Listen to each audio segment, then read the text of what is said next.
स्पर्श अगर जगन्नाथ मंदिर के पुजारियों को हो जाए तो वो लोग अपवित्र हो जाएंगे, इसीलिए मैं पीछे के दूर से आया। ठीक है, तो ये बात बोलने के बाद महाप्रभु ये उनको बोल रहे हैं, फैन बंद करो, एकदम नहीं बाहर वाले क्या था तो मैं फैन चल लेते थे। तो इसके बोलते हैं कि जगदोपी हो तुम ही हो जगत पावन। महाप्रभु बोलते हैं कि आप क्या है, जगत के पावन करने वाले हैं, पूरे जगत को पवित्र करने वाले हो, और आपको स्पर्श करके देवता और मुनिगण भी पवित्र होते हैं। सनातन गोस्वामी को बोलते हैं आपको स्पर्श करके देवता मुनिगण भी होते हैं, पवित्र हो जाते हैं। तथापि भक्त स्वभाव मर जाता है, लेकिन भक्त का स्वभाव क्या है, मर्यादा का रक्षण करना, मर्यादा का पालन करना। मर्यादा पालन है साधु भूषण, यही बोले साधु का जो आभूषण है, श्रृंगार क्या है, मर्यादा का रक्षण। बोलिए आपका क्या बड़प्पन है, आप मर्यादा का रक्षा करने के लिए आप ऐसा वो किए, इससे महाप्रभु बहुत प्रसन्न हो गए। फिर आगे जो है बहुत इंपॉर्टेंट ये बात, नेक्स्ट लाइन, मर्यादा लंघने लोक करे उपहास, यह लोक परलोक दुई है नाश। अगर मर्यादा का उल्लंघन होता है, लंघन होता है, कोई लांघता है मर्यादा को, तो लोग क्या करेंगे, हंसेंगे उसको लेके। और यह लोक परलोक दुई है नाश, यह लोक माने इस लोक में भी अपर लोक में भी, दोनों तरफ ही आपका विनाश ही विनाश। ठीक है, तो इसीलिए मान लीजिए कोई तिलक लगा के कंठीमाला पहन के जाता है और रेडी पे जाके वहां पर जाके मोमोज खाता है, ठीक है, तो ये क्या होगा, लोग उपहास करेंगे, देखो इस्कॉन का भक्त होके ये रेडी पे जाके मोमोज खा रहा है। ठीक है, तो ये क्या होगा, एक तो लोग उपहास करेंगे, और इससे क्या होगा, अगर नियम भी टूट रहा है, नियम भी टूट रहा है, यह लोग इस लोक में भी आपका नाश हुआ, उस लोक में भी नाश हुआ। इसीलिए मर्यादा का जो इसलिए उल्लंघन भक्तों को नहीं करना चाहिए, बहुत सावधानी पूर्वक भक्तों को रहना चाहिए ताकि मर्यादा का उल्लंघन ना हो। ये तो मैंने एक उदाहरण दिया, और हम आगे आगे चलेंगे तो और भी उदाहरण आएंगे बहुत सारे। तो इसीलिए बोलते ये लोग पढ़ो है, दोनों ही नष्ट हो जाता है, यह इस लोक भी और परलोक भी, ये दोनों नष्ट हो जाता है। इसलिए श्री चैतन्य महाप्रभु ने वृंदावन के 6 गोस्वामियों को 5 महत्वपूर्ण उपदेश प्रदान किए। उन 5 उपदेशों के आधार पर ही अंतरराष्ट्रीय श्री कृष्ण भावनामृत संघ के बढ़ते प्रचार हेतु नियमों की रचना की गई है। ये नियम निम्नलिखित है। ठीक है, कोई पढ़ेंगे क्या? हरे कृष्ण प्रभु। संगीता माता पढ़िए, संगीता माता पढ़िए आप। हरे कृष्ण प्रभु जी, सभी भक्तों को दंडवत प्रणाम। इसलिए श्री चैतन्य महाप्रभु ने वृंदावन के 6 गोस्वामी को 5 महत्वपूर्ण उपदेश प्रदान किए। उन 5 उपदेशों के आधार पर अंतरराष्ट्रीय कृष्ण भावनामृत संघ के बढ़ते प्रचार हेतु नियमों की रचना की गई। ये नियम निम्नलिखित है। नंबर 1, सभी शास्त्रों का सूक्ष्म रूप से अध्ययन करना एवं यह प्रतिपादित करना कि सभी शास्त्रों का मूल सार भक्ति है। नंबर 2, भगवान श्री रुके ऐसे एक करते हैं। सभी शास्त्रों का सूक्ष्म रूप से अध्ययन करना, यानी कि स्क्रूटिनाइजिंगली पढ़ना है, उन्हें ऐसे ऊपर से बस पढ़ नहीं लेना है, सूक्ष्म रूप से अध्ययन करना है। ठीक है, अध्ययन इसे शब्द आया यहाँ पर, अध्ययन करना है, प्रतिदिन करना है, और शास्त्र का मूल सार क्या है, भक्ति है, ये समझना है। शास्त्र पढ़ के हमें पंडित नहीं बनना है, शास्त्री नहीं बनना है। ठीक है, जैसे होता है ना, कई शास्त्री जी होते हैं, पंडित जी होते हैं, ऐसा नहीं बनना हमें। हमारे ये समझना है कि सभी शास्त्रों का मूल सार क्या है, भक्ति है, ये समझना है। इसलिए हमें क्या करना है, स्क्रूटिनाइजिंगली अध्ययन करना है। ठीक है, सेकंड, भगवान श्री कृष्ण के वृंदावन लीला स्त्रियों को खोजना तथा वृंदावन धाम का इस रूप में निर्माण करना जिससे संपूर्ण विश्व के लोग वहां आकर शरण ले एवं प्रोत्साहित हों। ठीक है, ये जो है ये महाप्रभु ने जो 6 गोस्वामी है ना, इनको एक्चुअली ये उपदेश दिया था, उसी को इस्कॉन ले रहा है। तो इसीलिए हमारे 6 गोस्वामी जो है ना, उन्होंने क्या किया, सारे शास्त्रों का उन्होंने स्क्रूटिनाइजिंगली पढ़ा भी और हमें दिया भी। इसीलिए बोलते हैं ना, नाना शास्त्र विचार अनेक निपुणो सद्धर्म संस्थापको, है ना, जो सर्वस्व अष्टकम है उसमें ये बात आता है। नाना शास्त्र विचार नहीं, सारे शास्त्रों का क्या किया उन्होंने, स्क्रूटिनाइजिंग अध्ययन किया, फिर उसके ऊपर टीका लिखा और हम सबके लिए दिया। तो ये पहला वाला हो गया। सेकंड, महाप्रभु ने उनको बोला था आप जाके वृंदावन के लीला स्थली जो है उनका खोज करो, क्योंकि वृंदावन के लीला स्थली जो सारे लुप्त हो चुके थे। और फिर ये जो सत गोस्वामी गए उन लोगों ने लीला स्थलियों का खोज किया। जैसे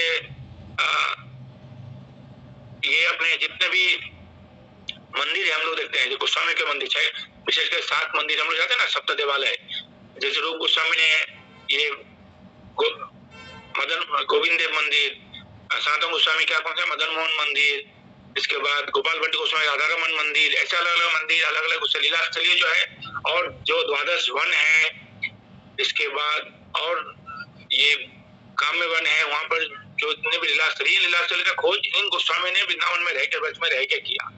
इसके ऊपर बहुत सुंदर एक वीडियो भी बनाया, एक इस्कॉन के डिवोटी ने बहुत सुंदर बनाया, उसका नाम है ब्रज की खोज। ठीक है, देख सकते हैं हमारे भक्तों ने उसका माने गोस्वामी बन के बड़ा अच्छा रोल किया, कैसे वृंदावन का खोज किया गया, ये एक बहुत अच्छा वीडियो भी बनाया, वो भी देख सकते हैं। तो ये लीला स्थल का खोजना, वृंदावन धाम को जो क्योंकि लुप्त हो गया था, वृंदावन धाम बिल्कुल लोग पता नहीं था, तो उसको पुनर्निर्माण किया। तो यही गोस्वामी ने पुनर्निर्माण किया, अलग अलग घाट बनाए, अलग अलग कुंडों को जीर्णोद्धार किया, ये सब गोस्वामी ने किया। किस लिए करना है? ताकि ये जो पूरे विश्व के लोग आके यहाँ पर इसको देख सके। इस्कॉन भी यही चीज कर रहा है, अभी भी कर रहा है। अभी इस्कॉन के उससे पीली पोखर उनका जीर्णोद्धार किया गया। इस्कॉन ने अभी बरसाना के पास जो उद्धव क्यारी है उसका जीर्णोद्धार किए, और भी कई सारे वो है, इस्कॉन अभी भी कर रहा है। और ब्रज को साफ सफाई रखने के लिए हमेशा इस्कॉन प्रयास करता है, प्रयत्न कर रहा है। जमुना जी सफाई के लिए बहुत वो है, तो वृंदावन के वन को रखने के लिए, संरक्षित रखने के लिए इस्कॉन भी इसमें योगदान कर रहा है। तो ये जो गोस्वामी ने किया था वही चीज इस्कॉन भी कर रहा है। तीसरा पढ़िए माता जी। भगवान श्री कृष्ण के सुंदर मंदिरों का निर्माण करना और अर्चा विग्रहों की स्थापना करके योग्य अर्चन पद्धति के विषय में संपूर्ण देश का मार्गदर्शन करना। ठीक है, तो ये तो मैंने बोल दिया ना कि उन्होंने मंदिरों का स्थापना किया था अलग अलग उसका ना। तो सब मंदिर आप जाएंगे, राधा दामोदर मंदिर में जाइए, राधा गोपीनाथ मंदिर में, किसी भी मंदिर में जाइए, देखिए वहां पर कैसे विग्रह कितना सुंदर सेवा होता है। लेकिन प्रभुपाद ने हमें बोला है कि जो राधा रमन मंदिर में जिस लेवल का पूजा होता है ना, स्टैंडर्ड का, हमें इस्कॉन में बोला था वैसे हमें फॉलो करना चाहिए। तो हम लोग वही फॉलो करने का प्रयास करते हैं विग्रह सेवा के लिए। हालांकि हमारा स्टैंडर्ड भी थोड़ा और ऊंचा है, और ऊंचा नहीं बोल सकते, और क्या बोलते हैं, विस्तार है। राधा रमन मंदिर में जैसे अर्चना पद्धति होता है उससे भी और थोड़ा हमने और ज्यादा विस्तार किया उसको। तो उसी के आधार पर प्रभुपाद ने बोला कि उसके आधार पर हमें करना चाहिए। चौथा, अपने स्वयं के आचरण से सिखाना कि वैष्णव कैसा हो तथा वैष्णव के शिष्टाचार के उदाहरण को प्रस्तुत करना। श्री चैतन्य महाप्रभु के अनुसार यह अत्यंत महत्वपूर्ण सिद्धांत है। केवल शास्त्रों में निपुण होना इतना महत्वपूर्ण नहीं है जितना वरिष्ठ भक्त, कनिष्ठ भक्त, भगवान और बद्ध जीवों के साथ योग्य व्यवहार की जानकारी होना। बहुत सबसे ज्यादा इम्पोर्टेंट है यही। देखिए, अपने स्वयं के आचरण से दूसरों को सिखाना है कि वैष्णव कैसा हो, ताकि हमें देख के लोग, शिष्टाचार देख के लोग भक्त बने और पूछे कि आपने जो तिलक लगाया ये किस लिए लगाए। ठीक है, कुछ ऐसे करे, कई उपहास करेंगे, उस समय क्रोधित नहीं होना है। ठीक है, तो ये सब देख के लोग क्या होंगे, भक्त बनेंगे। चैतन्य महाप्रभु के अनुसार शास्त्रों में निपुण होना इम्पोर्टेंट नहीं है। इम्पोर्टेंट यह है कि हम भक्तों के साथ, वरिष्ठ भक्तों के साथ, कनिष्ठ भक्तों के साथ, भगवान बद्ध जीवों के साथ कैसे योग व्यवहार करते हैं, कैसे ये जानकारी होना ज्यादा आवश्यक, सबसे ये महत्वपूर्ण है। एक बार प्रभुपाद वृंदावन में थे और कोई ऐसे पंडित थे, कुछ पढ़े लिखे लोग, तो वो प्रभुपाद को बोले कि आपने तो जो विदेशी जो भक्त हैं, उस समय सारे विदेशी भक्त थे, इक्का दुक्का इंडियन थे, नहीं भी थे। तो बोले कि आपको जो विदेशियों को आपने ये वैदिक मंत्र दे दिए, ये दे दिए, इनका तो कुछ है ही नहीं, इनको तो संस्कृत तक पढ़ना नहीं आता, कुछ इनको तो उपनिषद का कुछ ज्ञान ही नहीं है। तो प्रभुपाद बोले नहीं है ना, ज्ञान है। कौन बोले नहीं है? बोले नहीं, खाली हरे कृष्ण महामंत्र करते। बोले नहीं, इनको उपनिषद का ज्ञान है। तो वहां पर यमुना माता जी थी, तो बोले कि इनको आता है उपनिषद? तो बोले आता है उपनिषद। बोला था यमुना माता जी को बोला कि प्रभुपाद ने बोला ये यमुना वो करो, ईशोपनिषद सुनाओ। तो यमुना माता जी जो है वो सुनाने लगे। ईशोपनिषद से पहला क्या है? ईशोपनिषद का पहला श्लोक ईशावास्यम ओम पूर्णमिदं पूर्णात्, ये यहाँ से शुरू किया। प्रभुपाद ने बोला नेक्स्ट, तो उन्होंने फिर नेक्स्ट किया। ऐसे करते करते जैसे उसमें का 6 श्लोक है ना, 6 या 7 श्लोक है। जैसे इतना गया करने के बाद प्रभुपाद माता जी घबरा रही थी, तो इसके बाद और आगे कहाँ से बोलेंगे? ठीक है, माता जी घबरा रही थी, माता जी जैसे प्रभुपाद बोलते नेक्स्ट नहीं बोल रहे थे, माता जी सुनाते जा रही थी उसको। इसके बाद जैसे ही वो हो गया ना, 6 श्लोक हो गया, प्रभुपाद को पता चल गया इससे आगे तो इनका आता नहीं है। और प्रभुपाद ने बोला बस, तो प्रभुपाद ने बोले ऐसे ही इनको बहुत कुछ और आता है आगे। ठीक है, तो माता जी भी बहुत हो गई। फिर वो जो डिवोटी थे, जो ब्रजवासी थे, उन्होंने बोला पर प्रभुपाद इनको तो प्रोनाउंसिएशन ठीक नहीं है, इनका संस्कृत का उच्चारण ठीक नहीं है, प्रोनाउंसिएशन ठीक नहीं है। प्रभुपाद ने बोला उनको कि मुझे पता है कि इनका प्रोनाउंसिएशन अच्छा नहीं है, पर इनका रिनाउंसिएशन बहुत अच्छा है। यानी इनका जो त्याग जो है, इनका प्रोनाउंसिएशन, इनका उच्चारण तो अच्छा नहीं है, पर इनका जो त्याग भावना है, इनका जो त्याग करने का भावना, ये बहुत अच्छा है। ठीक है ना, ये इंपॉर्टेंट है। ठीक है, तो इसीलिए जो प्रोनाउंसिएशन कैसा हो ये जरूरी नहीं है, रिनाउंसिएशन हमें अच्छा आना चाहिए, ये है वो। तो इसीलिए बोल रहे कि हमें योग्य व्यवहार करेंगे ना, तो फिर सबके साथ, तो वही हमें आकर्षित बनाएगा, उसी से प्रचार उसी से होगा। हम अपने आप को वैष्णव कहलाते हैं, तो ये सब होना चाहिए। 5वां, अपनी रचनाओं एवं उदाहरण से यह दिखाना कि एक वैरागी का जीवन कैसा होना चाहिए। तो अपने रचनाओं से, यानी कि अपना बोलने से और लिखने से और अपने उदाहरण से। ठीक है, मैंने आचार्य जैसे होता है ना, जो बोलते हैं वही करते हैं। हाँ, ऐसे ही हमें ये होना चाहिए। मैं देखता हूँ, जैसे मेरे लिए बहुत बड़ा उदाहरण है सचिवती प्रभु। वो जो बोलते हैं ना, वो जीवन में आचरण भी उनका ऐसा ही है। ठीक है, कई लोग जैसे मैं भी हूँ, जैसे अगर शास्त्र में लिखा हूँ मैं पढ़ देता हूँ, और मेरा आचरण ऐसा नहीं है, हर पूरा वो नहीं है। सचिवती प्रभु का ये है, वो जो बोलते हैं वही करते हैं, वो अपने जीवन में वही जीते हैं। ठीक है, तो बहुत मैं प्रभावित होता। कई लोग हैं ऐसे, और भी होंगे बहुत, पर ये है जो बोल रहे हैं, सिर्फ ये नहीं बोल बच्चन नहीं है, बोलने के साथ साथ करना भी है। ठीक है ना, तो ये अपने आचरण से ये दिखाना है कि एक वैरागी का जीवन कैसा, वैरागी का जीवन कैसा होना चाहिए, एक त्यागी व्यक्ति का जीवन कैसा होना चाहिए, ये होना चाहिए, ये सिखाना है। ठीक है, तो अब अगला जो हेडिंग है, इसमें से किसी का कोई प्रश्न है तो यहाँ तक पूछ सकते हैं, नहीं तो फिर आगे बढ़े।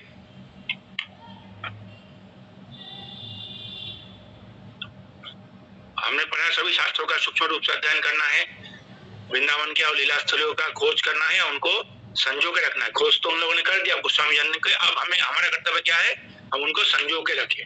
इसीलिए जब हम वृंदावन में जाएं, धाम में जाएं, तो जो छोटे छोटे लोकल मंदिर है ना, जब वहां पर जाएं तो हमें चाहिए कि वहां पर जो पुजारी जो उनका देखरेख कर रहे हैं ना, उनको कुछ डोनेशन दे।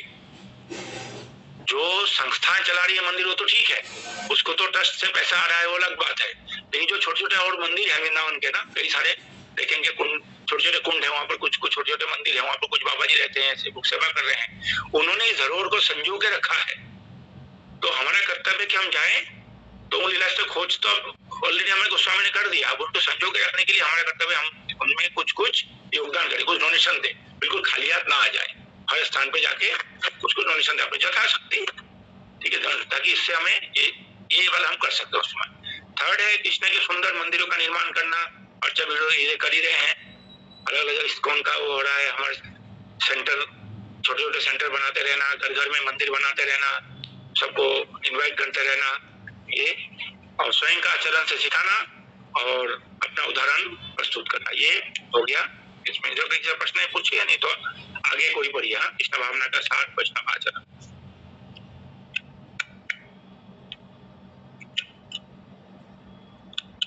पढ़ेंगे कोई? सुमन माता जी, बबीता माता जी पढ़िए। आप पढ़िए बबीता माता, पढ़िए बबीता माता जी। हरे कृष्ण प्रभु। सभी वैष्णव भक्तों के चरणों में कोटि-कोटि दंडवत प्रणाम। कृष्ण भावना का सार, वैष्णव आचरण। एक भक्तों का जीवन सादा, जीवन उच्च विचार के तत्व पर आधारित होना चाहिए। ठीक है, भक्तों का जीवन क्या होना चाहिए? प्लेन लिविंग और हाई थिंकिंग। ठीक है, आजकल उल्टा है, हम लोग लिविंग हमारा हाई हो गया और जो विचार जो है वो बहुत संकीर्ण हो गया है। ऐसा नहीं होना चाहिए, हमारा जीवन सादा होना चाहिए और विचार जो है वो उच्च होना चाहिए। इसके आधार पर हमें एक भक्तों को जीना चाहिए। तो हमें जरूरत नहीं कि हम मटका सिल्क पहने हैं तभी भक्त हो, ऐसा नहीं है।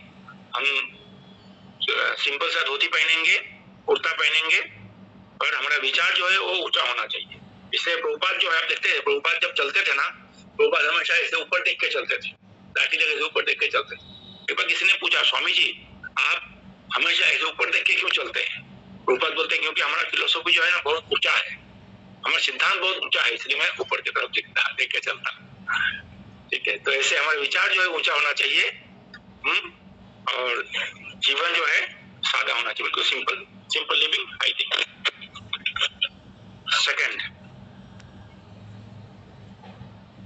बढ़िया माता।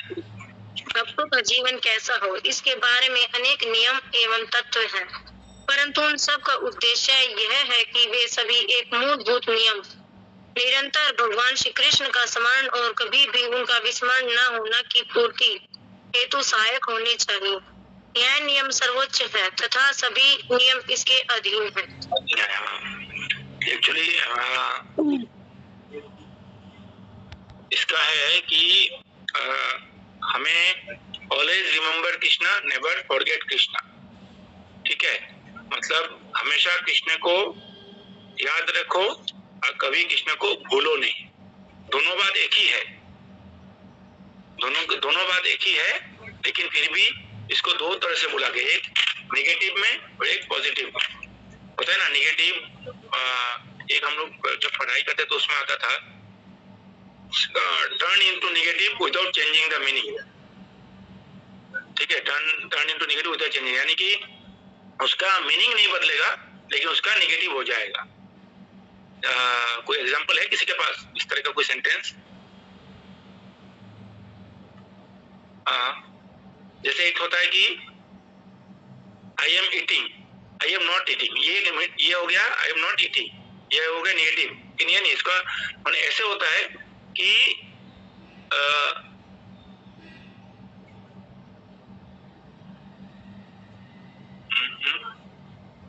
आई ईट टू लिव, मैं खाता हूं जीने के लिए। इसको अगर हम नेगेटिव में बोले तो कैसे बोलेंगे? मैं खाता हूं जीने के लिए, तो इसको नेगेटिव में करेंगे ना, तो I can not live without eating. ठीक है ना, तो हो गया सेम मीनिंग हो गया कि मैंने मैं खाता हूं जीने के लिए, तो मैं अगर नहीं खाऊंगा तो मैं मर जाऊंगा, इसका मतलब ये हो। ठीक है, तो इसका विदाउट चेंजिंग द मीनिंग, तो यहाँ पर यही बोला गया है। कृष्ण को हमेशा याद, कहा एक ही तत्व है उनका मूलभूत, निरंतर भगवान कृष्ण का स्मरण करो, उनको कभी विस्मरण ना करो, यानी कि हमेशा Krishna, always remember Krishna, never forget Krishna. हमेशा कृष्ण को याद करो, कभी कृष्ण को भूलो नहीं। ये जो है, ये सिद्धांत के ऊपर सारे नियम इसी के अंडर आना चाहिए। हम जो भी करें, चाहे माला करें, चाहे क्लास सुने, चाहे लेक्चर दें, चाहे डिटी वर्शिप करें, कुछ भी करें, सारा कर्तव्य, सारा जो कार्य हमारा इसी के पूर्ति हेतु होना चाहिए। कि हमें कुछ भी करें, हमारे माइंड में क्या रहे, मां मनुस्मर युद्ध। जैसे भगवान ने बोला ना अर्जुन को, तस्मात् सर्वेषु कालेषु मां मनुस्मर युद्ध मयि अर्पित मनोबुद्धि मां असंशय। बोले कि आप युद्ध करो और साथ साथ में क्या करो, मुझे स्मरण करते हुए करो। ठीक है, तो इसका मतलब ऐसा नहीं करो कि हम जब अर्जुन, इसका मतलब ऐसा नहीं कि अर्जुन जब युद्ध कर रहा था तो हमेशा कृष्ण का स्मरण ऐसे कर रहा था, हरे कृष्णा कृष्णा कृष्णा हरे हरे, ऐसे नहीं कर रहा था, तीर नहीं चला रहा था, ठीक है ना। वो बैक ऑफ द माइंड जो हमेशा उनका क्या है कि कृष्ण का आदेश से मैं युद्ध कर रहा हूँ, ठीक है। वो युद्ध क्यों कर रहे थे? कृष्ण का आदेश, वही हुआ कृष्ण का हमेशा स्मरण करना, किसी का होप था। तो कृष्ण का स्मरण करना यही हुआ कि उनका जो आदेश है, उनका इंस्ट्रक्शन है, उसको हम लोग बैक ऑफ द माइंड रखें, जो भी कार्य करें तो, ठीक है। तो यही है इसका। तीसरा नंबर, हरे कृष्णा प्रभु। प्रभु शायद माता जी का ना कुछ प्रश्न है, अंग्रेज माता जी का शायद पूछिए। हरे कृष्णा प्रभु जी, दंडवत प्रणाम। हाँ, प्रणाम जी। प्रभु जी, हम बरसाना गए थे अभी जस्ट सैटरडे को, लेकिन प्रभु जी वहाँ पे जो अभी आपने जो जवाब दिया ना कि मतलब छोटे छोटे जो मंदिर है संजो के रखे हुए उनमें कुछ मतलब अपनी श्रद्धा के अनुसार दक्षिणा करनी चाहिए, लेकिन प्रभु जी वहाँ पे मैंने देखा फर्स्ट टाइम गई थी तो यह हो सकता है भक्तों का संग होना जरूरी है, तो आवाज नहीं आ रही है। हरे कृष्णा। हाँ प्रभु जी, जिस तरह की हमने मंदिर में वहाँ देखा कि जो मतलब जो वहाँ के जो मतलब सेवादार हैं, पंडित हैं, जो वो दक्षिणा मतलब वहाँ हाथ में पैसे रखे हुए थे उन्होंने, और बाकी ना वहाँ कई थे, जिस तरह उस हॉल के अंदर कई बंद ऐसे थे जो सेवादार जो पैसे मांग रहे थे, मतलब दक्षिणा मतलब। ये तो आप श्रीजी मंदिर में गए होंगे ना, ऊपर वाले मंदिर में। हाँ जी हाँ जी हाँ जी। श्रीजी मंदिर तो ऑलरेडी उनका तो ट्रस्ट बना हुआ है, तो मैं उसको कैसे समझे, मतलब मेरी अंदर से इच्छा नहीं हुई देने की भी, लेकिन वो मांग रहे थे तो कुछ समझ में नहीं आ रहा। मैं हम तो हाँ, अगर उनको दे भी देंगे ना, तो अगर नहीं भी देंगे तो भी कुछ दिक्कत नहीं, अगर दे भी देंगे तो भी ब्रजवासी उनको दे सकते हैं, ठीक है। ब्राह्मण है, मांग के ही खाते हैं वो लोग, ठीक है। तो इसीलिए वो लोग थोड़ा मांगते भी, अगर श्रद्धा ना हो तो ना भी दे। मैंने बोला ये तो ट्रस्ट के मंदिर है, इनमें ना भी देंगे तो कोई दिक्कत नहीं है। और इनमें ये तो जो पांडा लोग होते हैं ना, वहाँ पर जो मांगते रहते हैं ना, वो तो ब्राह्मण है और ब्रजवासी है, इसलिए भक्तों का काम है, उनका मांग के खाते हैं वो लोग, इसलिए वो मांगते हैं। तो ये नहीं, मैंने बोला जैसे छोटे छोटे मंदिर है जो ट्रस्ट के अंदर में नहीं है, जैसे आप ललिता सखी के गांव में जाइए, चिकसौली में जाइए, ठीक है, विशाखा सखी के गांव में जाइए, चंद्रावली के सब गांव में, सब छोटे छोटे उसमें गांव में छोटे छोटे मंदिर है, घर जैसा मंदिर बस, ठीक है। उन स्थानों में जब जाएंगे ना, वहाँ पर एक ही सेवायत है, वही रहते हैं वहाँ पर, वही झाड़ू लगाते, वही सब कुछ करते हैं, ठीक है। उन मंदिरों में कुछ वो देना चाहिए। तो श्रीजी मंदिर तो बहुत बड़ा मंदिर है, इसमें तो हाँ जी वही समझ में आता है कि मंदिर तो बहुत बड़ा है वो प्रभु जी, हम तो फर्स्ट टाइम गए थे तो, लेकिन है ना वहाँ जो मैंने वहाँ देखा ना कि वो सब मांग रहे हैं, जितने भी कई बंदे थे वहाँ पे जो सेवादार थे वो मांग रहे थे, वो ब्रजवासी हैं, उनको मांगते हैं। हाँ तो हमें कुछ पता सा लगा ना, फर्स्ट टाइम गए थे हम तो दर्शन के लिए, तो फिर हम तो मतलब मैंने मंदिर में हमने तो दक्षिणा कर दी थी, लेकिन फिर हमने वहाँ नहीं कर पाया, हमें कुछ समझ में नहीं आ रहा था, बस यही पूछ रहा था मुझे। दंडवत प्रणाम। हरे कृष्णा। कौन सा मंदिर था? बरसाना श्रीजी मंदिर ऊपर वो तो बहुत बड़ा मंदिर है, बहुत बड़ा मंदिर है वो तो, करोड़ों का डोनेशन आता है, कोई दिक्कत नहीं, ठीक है। तीसरा नंबर है, अंतःकरण में वैष्णव गुलाब की पंखुड़ी के समान कोमल होते हैं और साथ ही साथ वज्र के समान कठोर होते हैं, यानी कि अंदर से एक वैष्णव जो है बहुत कोमल होते हैं, कोमल होना चाहिए, और कोमल के क्या ना, गुलाब के पंखुड़ी जैसा कोमल होते हैं, और बाहर से वज्र के समान कठोर होते हैं। तो ऊपर एग्जाम्पल देते हैं कि जैसे नारियल जैसा, नारियल जो है अंदर से क्या है, सॉफ्ट है, खाने उस पर बाहर से सख्त है। और प्रभुपाद बोलते थे, प्रभुपाद का एग्जाम्पल है कि English soldier and Indian mother, Bengali mother, ऐसे बोलते थे Prabhupada, English soldier and Bengali mother, ऐसे भक्तों को होना चाहिए। तो यानी कि इंग्लिश सोल्जर क्या है, यानी ब्रिटिश सोल्जर जो होता है ना, वो बहुत स्ट्रिक्ट होते हैं, ठीक है, एकदम सब कुछ पक्का करते हैं, एकदम वो करके। तो बाहरी रूप से वैष्णव को ऐसा होना चाहिए, एकदम स्ट्रिक्ट, कोई नो कॉम्प्रोमाइज, कोई प्रिंसिपल से कोई कॉम्प्रोमाइज नहीं करेंगे, और लेकिन अंदर से सारे जीव के लिए एकदम दया की भावना से, अंतःकरण से दया भावना होगा, बहुत कोमल हृदय के होंगे, दूसरे का दर्द देख के रोएंगे, ठीक है। जैसे हम लोग देखते हैं परम पूज्य गोपाल कृष्ण गोस्वामी महाराज, आप लोगों ने खैर उनका वो वाला वो देखा नहीं, तो हमने देखा हुआ है। महाराज बहुत स्ट्रिक्ट थे, महाराज जब चलते थे तो लोग डरते थे, ठीक है, पर हृदय इनका इतना कोमल था। हमने देखा जब कोई भी भक्तों का कुछ होता था तो महाराज की आंखों से तुरंत आंसू टपक जाता था।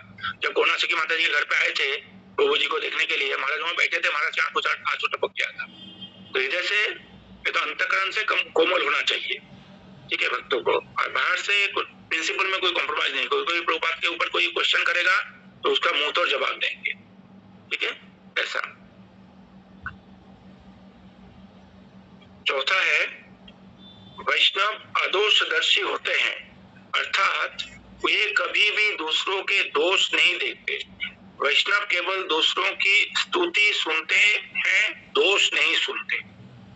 ये बहुत इंपॉर्टेंट है। ये वैष्णव जो अदोषदर्शी यानी कि कोई दोष ना देखने वाले होते हैं वैष्णव, कभी किसी का में दोष नहीं देखते। क्योंकि जो वैष्णव होता है ना, वो अपने आप को ही हमेशा सबसे नीचा समझता है, तो उसको दूसरे का दोष दिखाई नहीं देता। उसको हमेशा दिखता है अपना अंदर ही दोष दिखता है।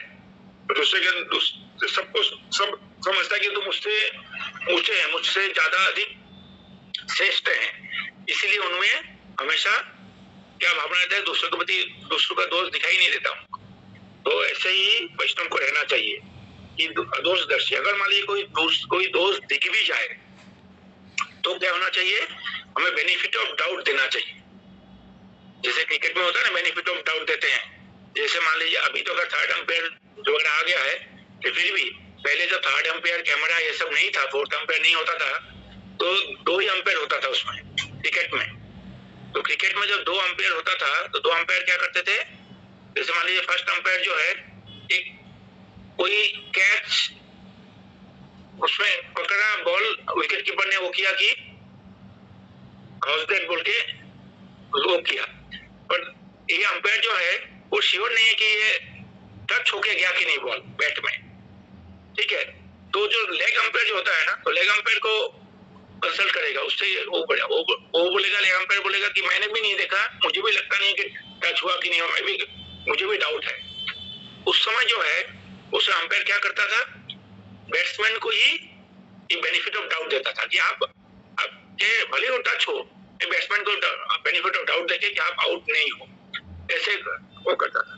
तो वैष्णवों को यही करना चाहिए, अदोषदर्शी होना चाहिए। अगर दूसरे में दोष दिख भी जाए तो क्या करना चाहिए, हमेशा उनको बेनिफिट होगा, हो सकता है कोई और कारण होगा इसके पीछे, इसलिए वो ऐसा किया, ये हमें सोच लेना चाहिए, ठीक है ना। ये होगा अदोषदर्शी, ठीक है। तो कोई दोष ना देखना।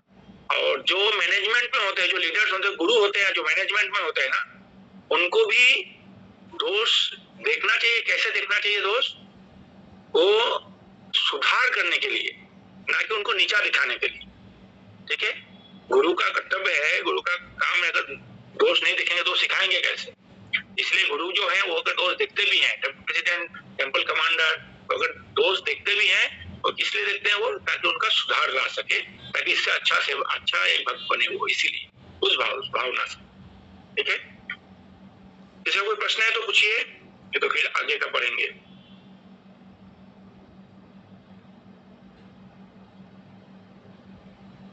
हरे कृष्णा प्रभु जी। हाँ हरे कृष्णा, बोलिए माता। जैसे अभी इसमें आया था ना पीछे कि हमें जो अपना जीवन सादा रखना चाहिए और विचार, तो विचार से प्रभु जी विचार का थोड़ा समझे कि विचार हमारे कैसे होने चाहिए। विचार हमारी कैसी हो, विचार हमारी कृष्णा भावना में, भावना भावित विचार हो। हमेशा हम कृष्ण को स्मरण करते रहे, ऐसा है। और विचार ऐसा हो कि दूसरों को हमेशा मान सम्मान देते रहे, अपने लिए कुछ आशा ना रखें, इस तरह का विचार हो मतलब। और सबको हम ऊंचा नजर से देखें, अपने से श्रेष्ठ माने, सबको अपने से ऊंचा देखे, ऐसा विचार होना चाहिए। कि मुझे देख के किसी को लगे कि ये कृष्ण भक्त है तो मैं भी इनके जैसा बनूं, ठीक है ना। तो विचार जो है इस तरह का, हमारे विचार मुझे ऊंचा रखना चाहिए, हाई स्टैंडर्ड रखना चाहिए। शास्त्र के आधार पर जैसे शास्त्र बताते हैं वैसा विचार को हमारा, ठीक है। दूसरे के प्रति दया भावना, इस तरह का संकीर्ण मानसिकता ना हो, मानसिकता जो हो विस्तार हो, विशाल हो, ठीक है, सबको समभाव में देखना, कोई बोलते हैं कि ब्राह्मण कवि हस्ती नहीं, सुनी चाहे बस सभा के पंडित समदर्शी ना, समदर्शी होना चाहिए बेसिकली, ठीक है ना, ये विचार ऐसा हो कि सबके प्रति सेम भाव नजरिया रखना, ठीक है। तो पांचवा है सदाचार, सत्याचरण के बिना कोई भी सफल नहीं हो सकता। अगर आचरण सत्य नहीं हो तो कोई भी सफल नहीं हो सकते। तो जनरल फील्ड में भी, केवल भक्ति जीवन में नहीं, बाहरी जीवन में भी अगर आचरण सदाचार नहीं रहेगा, सत्य आचरण नहीं रहेगा तो हम सफल नहीं हो सकते। छठा नंबर है शिष्टाचार के बिना यदि किसी ने वेदों के सभी अंगों का अध्ययन भी क्यों ना किया हो फिर भी वो शुद्ध नहीं हो सकता।